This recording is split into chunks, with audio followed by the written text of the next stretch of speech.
is successful collective action? Part of the reason that's so hard to answer is because there's more than one goal and sometimes no goal at all. Before you know whether your action's been successful, you have to have a vision of what it's designed to achieve. But what we've seen in our research is that activists and scholars tend to focus on different goals, and different activists, different people within the same movement sometimes look at different goals from each other. We found it helpful in our work to look at a framework which we called Habiasca. Yes, another wonderful acronym. It's illuminated in our book, The Psychology of Effective Activism. The model talks about how there's different time frames, audiences, and outcomes of collective action that organizers and activists can focus on. For example, your movement might be thinking of the long term, stopping climate change. You might be thinking of the medium term, transition to a fossil fuel economy.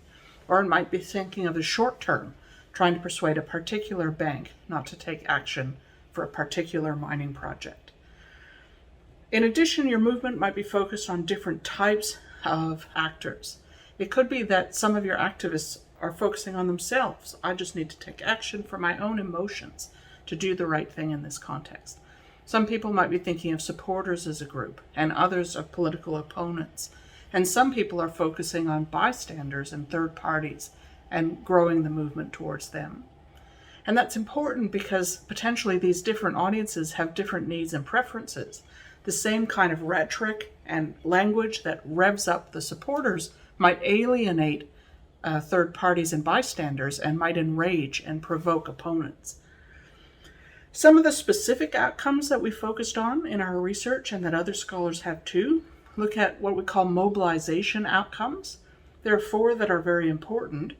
One of them is raising awareness, another one building sympathy for your cause, generating intentions of people to act, and generating actual actions once the intentions have been formed.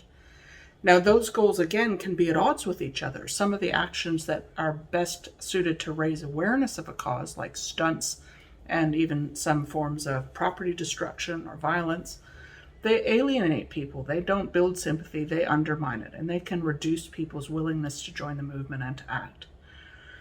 Then there's 3 other categories of action that we think are important for success, and these include sustaining your commitment to activism over time, because some movements take decades to achieve their goals or centuries.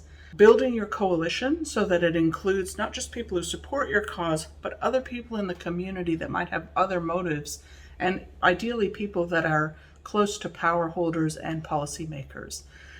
And the third factor is avoiding countermobilization. Successful collective action that avoids countermobilization is more likely to be sustainable than action that achieves a temporary victory, but at a cost of creating a backlash that in the long term undermines what you wanted to do.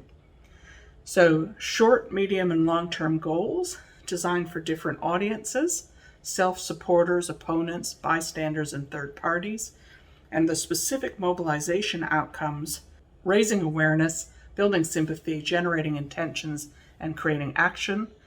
And then the outcomes we call persisting to power, which is growing your coalition, sustaining your activism in the long term, and avoiding countermobilization. So those are the elements of successful collective action.